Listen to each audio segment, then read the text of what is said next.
এখন রান্নি করো কেন? আচ্ছা বাদ দেস না, যাও আবার হইছে, এখন বাড়ি ল। বাড়ি যাবো মানে? কোন বাড়ি যাবো না? তোমার পুতের বউ যা আমার কত কথা শুনাইলো, তিলকে তাল বানাই দিল, আর কইলো কি আমি পোলাগুলোকে ইটিস পিটিস করি, তখন তো তুমি কিছু কইলা না।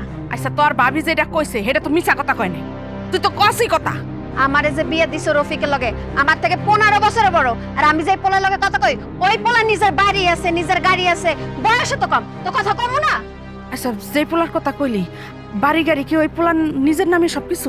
হ্যাঁ নিজের নামে। তো সেই কথা আগে কবি না। আচ্ছা ল এখন বাড়ি ল, আমি তোর ভাইয়ের লগে কথা কইয়া রফিকের লগে তোর তালাক দেওয়াম, এরপর ওই পোলার লগে তোর আমি বিয়া করাবো। ল এখন বাড়ি।